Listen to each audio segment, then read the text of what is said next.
वसुदेवसुतं देवं कंसचाणूरमर्दनं देवकी परमानन्दं कृष्णं वन्दे जगद्गुरुं कृष्णं वन्दे जगद्गुरुं। जय श्री कृष्णा मेरी सोल फैमिली आध्यात्म आपके अपने चैनल पर मैं नंदा आप सबका बहुत बहुत स्वागत करती हूँ। श्रीमद् भागवत महापुराण का सप्तम स्कंध चल रहा है। दिति के पुत्र हिरण्याकशिपु और हिरण्याक्ष के पूर्व जन्मों के चरित्र का वर्णन सुखदेव मुनि राजा परीक्षित से कह रहे हैं। श्री सुखदेव जी कहते हैं, दैत्य तो स्वभाव से ही लोगों को सताकर सुखी होते हैं। दैत्यराज हिरण्यकशिपु की आज्ञा उन्होंने बड़े आदर से सिर झुकाकर स्वीकार की और उसी के अनुसार जनता का नाश करने लगे। उन्होंने नगर, गांव, गौओं के रहने के स्थान, बगीचे, खेत, टहलने के स्थान, ऋषियों के आश्रम, रत्न आदि की खाने, किसानों की बस्तियां, तराई के गांव, अहीरों की बस्तियां और व्यापार के केंद्र, बड़े बड़े नगर जला डाले। कुछ दैत्यों ने खोदने के शस्त्रों से बड़े बड़े पुल पर कोटे और नगर के फाटकों को तोड़ फोड़ डाला तथा दूसरों ने कुल्हाड़ियों से फले फूले हरे भरे पेड़ काट डाले। कुछ दैत्यों ने जलती हुई लकड़ियों से लोगों का घर जला दिए। इस प्रकार दैत्यों ने निरीह प्रजा का बड़ा उत्पीड़न किया। उस समय देवता लोग स्वर्ग को छोड़कर छिपे रूप से पृथ्वी पर विचरण करते थे। दैत्यों का भय इतना था उनके मन में। युधिष्ठिर भाई की मृत्यु से हिरण्याकशिपु को बड़ा दुख हुआ था। जब उसने उसकी अंत्येष्टि क्रिया से छुट्टी पाली तब शकुनी, संबद, धृष्ट, भूत संतापन, वृक, कालनाभ, महानाभ, हरिश्मश्रु और उत्कच अपने इन भतीजों को सांत्वना दी। उनकी माता रुषा भानु को और अपनी माता दिति को देश काल के अनुसार मधुर वाणी से समझाते हुए कहा। हिरण्यकशिपु ने कहा, मेरी प्यारी माँ, बहू और पुत्रों, तुम्हें वीर हिरण्याक्ष के लिए किसी प्रकार का शोक नहीं करना चाहिए। वीर पुरुष तो ऐसा चाहते ही हैं कि लड़ाई के मैदान में अपने शत्रु के सामने उसके दांत खट्टे करके प्राण त्याग करें। वीरों के लिए ऐसी ही मृत्यु श्लाघनीय होती है। देवी, जैसे प्याऊ पर बहुत से लोग इकट्ठे हो जाते हैं परंतु उनका मिलना जुलना थोड़ी देर के लिए ही होता है, वैसे ही अपने कर्मों के फेर से दैवश जीव भी मिलते और बिछुड़ते हैं। वास्तव में आत्मा नित्य, अविनाशी, शुद्ध, सर्वगत, सर्वज्ञ और देह इंद्रिय आदि से पृथक है।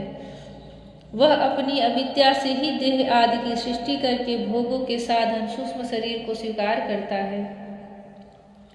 जैसे हिलते हुए पानी के साथ उसमें प्रतिबिंबित होने वाले वृक्ष भी हिलते से जान पड़ते हैं और घुमाई जाती हुई आंख के साथ सारी पृथ्वी ही घूमती सी दिखाई देती है। कल्याणी, वैसे ही विषयों के कारण मन भटकने लगता है और वास्तव में निर्विकार होने पर भी उसी के समान आत्मा भी भटकता हुआ सा जान पड़ता है। उसका स्थूल और सूक्ष्म शरीरों से कोई भी संबंध नहीं है, फिर भी वह संबंधी सा जान पड़ता है। सब प्रकार से शरीर रहित आत्मा को शरीर समझ लेना यही तो अज्ञान है। इसी से प्रिय अथवा अप्रिय वस्तुओं का मिलना और बिछुड़ना होता है। इसी से कर्मों के साथ संबंध हो जाने के कारण संसार में भटकना पड़ता है। जन्म, मृत्यु, अनेकों प्रकार के शोक, अविवेक, चिंता और विवेक की स्मृति, सबका कारण यह अज्ञान ही है। इस विषय में महात्मा लोग एक प्राचीन इतिहास कहा करते हैं। वह इतिहास मरे हुए मनुष्य के संबंध के साथ यमराज की बातचीत है। तुम लोग ध्यान से उसे सुनो। दैत्य होकर के भी उसे इतना ज्ञान था, यह उसका प्रारब्ध ही था, क्योंकि वह आया तो भगवान के वैकुंठ द्वार से ही है। भगवान के जो दो पार्षद थे, जय और विजय, उन्हीं में से एक हिरण्याकशिपु और एक हिरण्याक्ष के रूप में जन्म लिए थे। इसलिए प्रारब्ध कभी भी किसी का पीछा नहीं छोड़ता। आपने पुण्य किए हैं तो उसी के अनुसार आपके गुण दोष बनते हैं, पाप किए हैं तो उसी के अनुसार बनते हैं। घोर श्राप की वजह से वह दैत्य हो गया था, परंतु पूर्व काल में वह भगवान श्रीहरि के पार्षद थे, इसलिए इतना अथाह ज्ञान और ऐसा वेद उपनिषदों वाला ज्ञान था। अपनी माता को समझाते हुए हिरण्यकशिपु कहता है, उसी नर देश में एक बड़ा यशस्वी राजा था। उसका नाम था सुयज्ञ। लड़ाई में शत्रुओं ने उसे मार डाला। उस समय उसके भाई बंधु उसे घेर कर बैठ गए। उसका जड़ाऊ कवच छिन्न भिन्न हो गया था। गहने और मालाएं तहस नहस हो गई थी। बाणों की मार से कलेजा फट गया था। शरीर खून से लथपथ था। बाल बिखर गए थे। आंखें धस गई थी। क्रोध के मारे दांतों से उसके होठ दबे हुए थे। कमल के समान मुख धूल से ढक गया था। युद्ध में उसके शस्त्र और बाहें कट गई थीं। रानियों को दैवश अपने पतिदेव उसी नर नरेश की यह दशा देखकर बड़ा दुख हुआ। वे, हा नाथ, हम अभागिनें तो बेमौत मारी गईं, यूं कहकर बार बार जोर से छाती पीटती हुई अपने स्वामी के चरणों के पास गिर पड़ी। वे जोर जोर से इतना रोने लगी कि उनके कुछ कुमकुम से मिलकर बहते हुए लाल लाल आंसुओं ने प्रीतम के पाद पद्म पखार दिए। उनके केश और गहने इधर उधर बिखर गए। वे करुण क्रंदन के साथ विलाप कर रही थी, जिसे सुनकर मनुष्यों के हृदय में शोक का संचार हो जाता था। हाय विधाता बड़ा क्रूर है। स्वामी, उसी ने आज आपको हमारी आंखों से ओझल कर दिया। पहले तो आप समस्त देशवासियों के जीवन दाता थे। आज उसी ने आपको ऐसा बना दिया है कि आप हमारा शोक बढ़ा रहे हैं। पतिदेव, आप हमसे बड़ा प्रेम करते थे। हमारी थोड़ी सी सेवा को भी बड़ी करके मानते थे।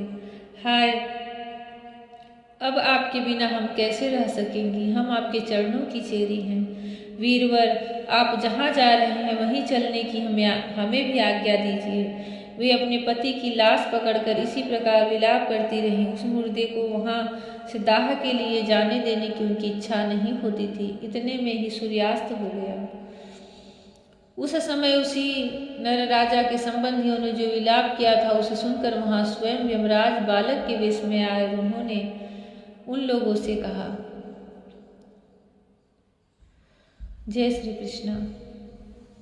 कभी कभी किसी का विलाप और क्रंदन इतना करुणा से भरा होता है, आर्त स्वर से भरा होता है कि वहाँ भगवान भी प्रकट हो जाते हैं।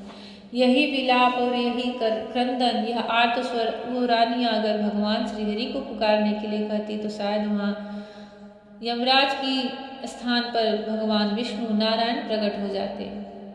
संसार में इतना मोह, इतना अधिक, इतना गाढ़ मोह उचित नहीं है। प्रेम करो जो कि सबके लिए होता है, सर्वव्यापी होता है। प्रेम से आप किसी बंधन में नहीं बंधते, प्रेम से आप मुक्त होते हो। पर मोह ऐसी चीज़ है जो जंजीर की तरह है, जो हमें जकड़ के रखती है और हमें दूसरों के मोह में डाल करके एक फांसी की तरह उसमें फंसा देती है। हम उस संसार चक्र के